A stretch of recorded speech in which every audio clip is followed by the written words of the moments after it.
Hey guys, thanks for watching. It's Memorial Day weekend. I'd like to give a big shout out to all the soldiers out there, all the people that laid down their lives for the freedoms that we have.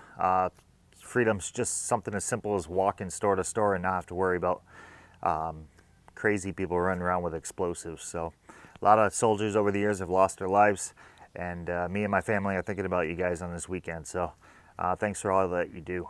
What we're going to talk about today in the video is this little rifle.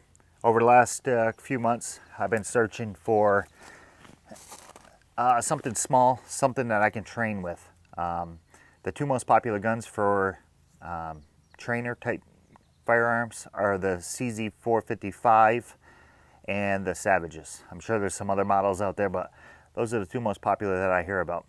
The CZ's awesome gun, awesome, super accurate, great actions. They are fairly expensive. They have a precision trainer, their high-end model, which comes with an actual Manners chassis. They're going for about $800-900. So it's not a cheap firearm, but if you get into competitions, 22 competitions, it'd probably be well worth buying something like that. Or even if you're going to buy it as a training gun and you already have a Manners style stock on your centerfire rifle, it makes sense to have a Manners stock on your rimfire rifle. So those are the benefits of the CZ, the higher end model. They do also come in all kinds of different shades of wood. They actually have a model right in the middle, the CZ455 with the Boyd stock.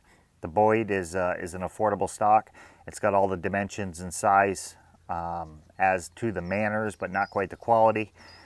But as far as a vertical palm shell, higher cheek weld, it's got a big wide fore end. It's basically all you really need. So that's what I was shooting for. That's kind of right in the middle. They're about $550 for the CZ with the Boyd stock.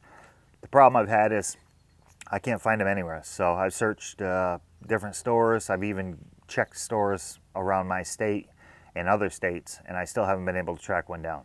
I figured Gunbroker would be the last place I could look, and Gunbroker didn't have any of those models. They do have the high-end model, and they have the wood and stuff like that, but they don't have the one I was looking for in the middle with the Boyd stock.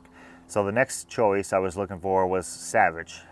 Savage also makes one similar to a training style rifle.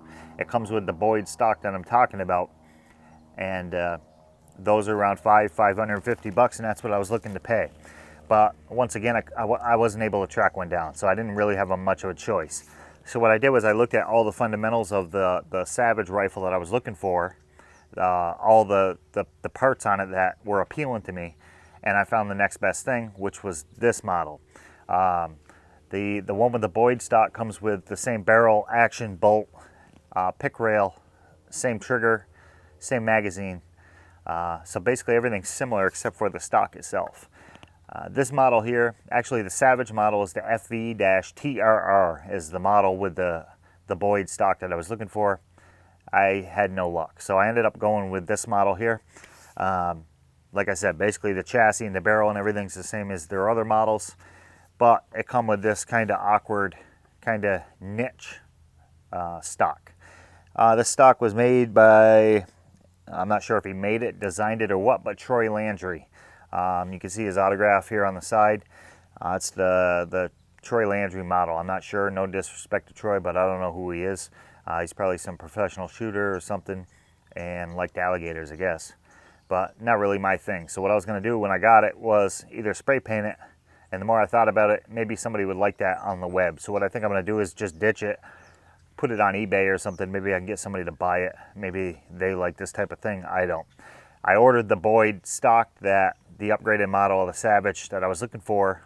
I actually ordered that today, so hopefully it'll be in by next week, and we'll be able to mount that up, and we'll basically have the rifle that I was looking for. Back to the reason for purchasing this gun. For a while, I couldn't really understand how people were getting any benefit using a 22 as a trainer. You can't shoot the same distance. The weights are different.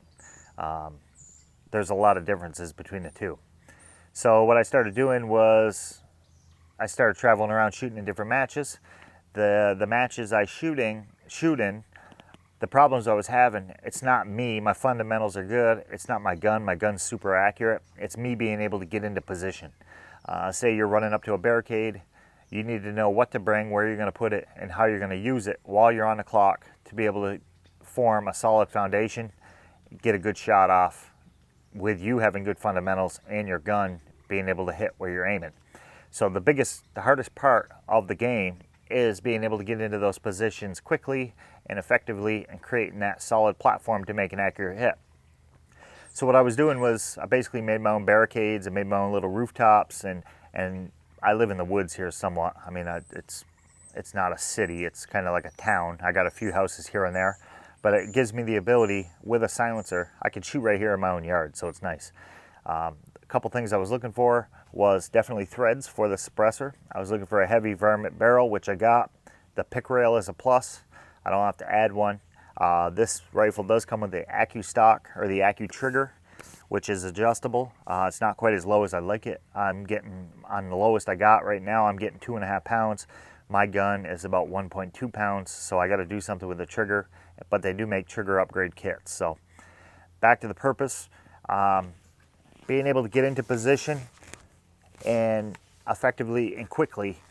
What I was doing was using a Savage or a Smith & Wesson 1522 semi-auto, and it gave me the ability to get into position, work on my positions a little bit. The gun was fairly accurate, and it did okay.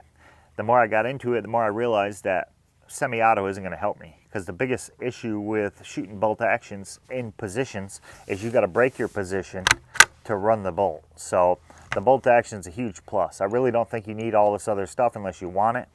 The suppressor was important to me. That gives me the ability to shoot here in my yard. But if you guys live on a farm or something, you don't really need all that. You could probably use even a wood stocked rifle if you wanted to. But being able to run that bolt as a trainer is huge. You basically need that. So that's the gun here. 16-inch barrel threaded. Comes with an oversized bolt handle. The action's fairly smooth. One thing I don't like about Savages is it's hard to get the bolt down and it's hard to get the bolt up. So you actually have to tip the gun, and if you're shooting off of a bipod, you go to lift the bolt. Typically the bipod is going to turn. So that's one downfall to the Savage rifle, but the action actually feeds well. The ejector ejects case as well. All in all, good action. One thing I do want to point out, on your last round on the magazine, typically that piece of brass gets stuck.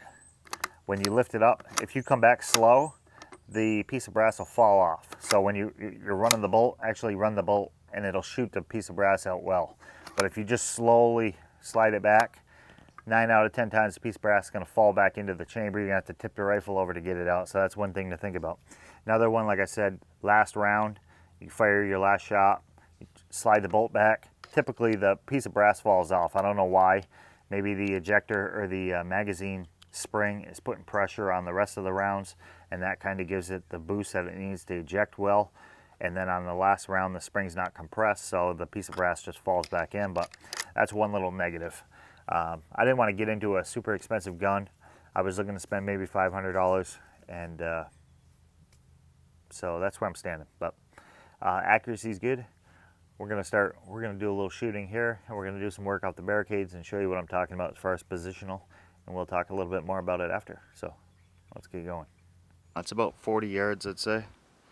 And there's a camera over there, so my eyes suck, so my wife is going to be doing the shooting.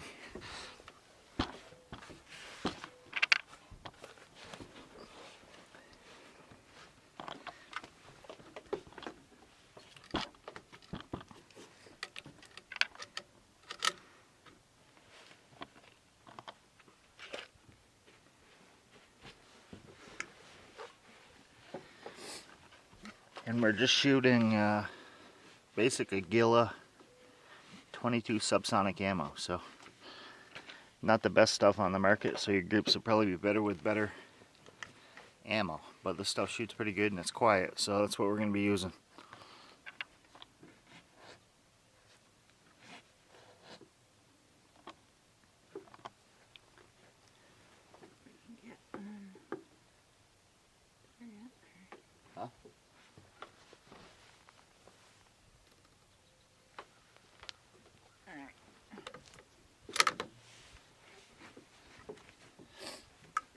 raise that up. Raise the bipod up so you can use the bag. I think I'm actually pretty good. Perfect.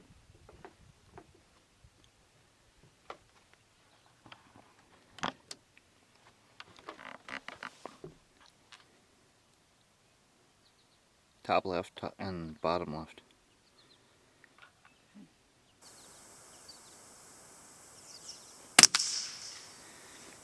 This stuff is so quiet, it's like an air gun. See, that's what I mean. If you come back slow, the ejector gets caught and you got to tip it over. So when you run the bolt back and forth, you got to do it with some authority.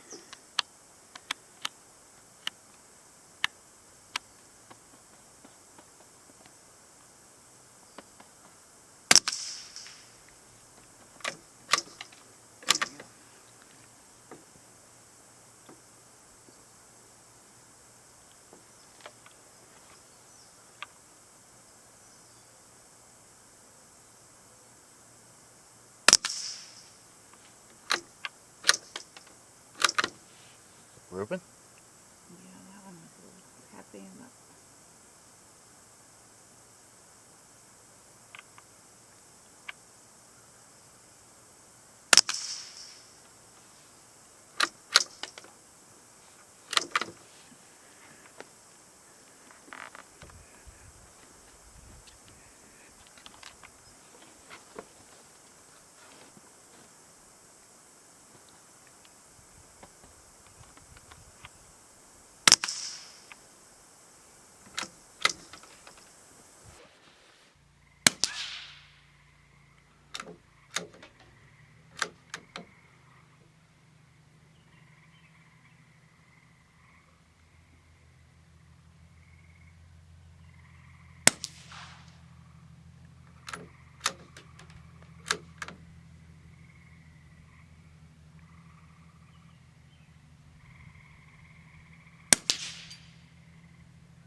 Alright guys, the bugs are getting bad. What I want to do is show you where a little 22 bolt action like this really shines. So she's kind of been following me around in the precision rifle shooting, and maybe in the next year or two we're going to get her into it. But this is a good way for somebody to learn and for somebody to improve. So I got a little timer here set at I think 45 seconds. I'm going to hit it. She's going to run up, do a little drill, kneeling, and take a few shots over at the little spinners down there.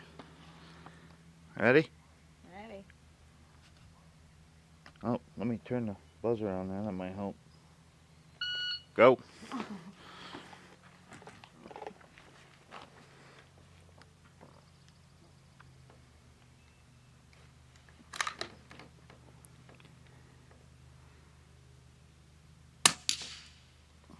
Got it.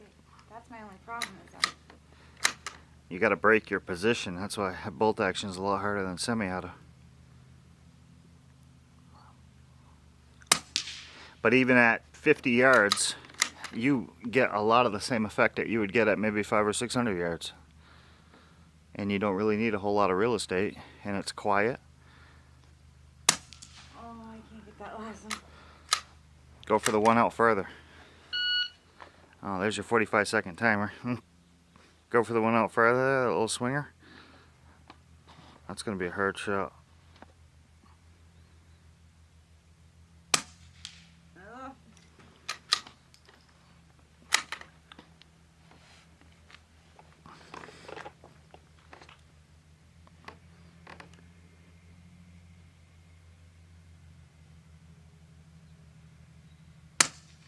Oh, I almost had it.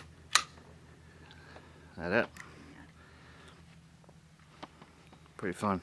It's hard. Hard but fun. Hey guys, as you can see, there's plenty of benefits to a little 22 bolt action like this. You don't need a super expensive one. You don't really need one that's super accurate. I mean, obviously, like Thompson Whalen said, the only accurate rifles are interesting. I guess they have a point there, but You don't really need a lot. You don't need to dump a whole lot of money into it. Get yourself a bolt action, something from a reputable maker. The bugs are attacking me here, so we're going to wrap this up. But you can work positions off barricades, rooftops. You don't need a whole lot of real estate. You don't need 1,000 yards to shoot. You still get the effect of wind, and it's a good time. So something to think about. Some of you guys are interested. The Troy Landry from Swamp People stock is going to get the boot hopefully in the next few days or within a week when the new stock comes in. But other than that, it's been a pretty good rifle, getting 50 yards, half-inch groups probably, and that's with just cheap Aguila subsonic ammo. So I'm sure different ammo you get different results, and that's about it. So thanks for watching, guys. Happy Memorial Day. I'll catch you on the next one.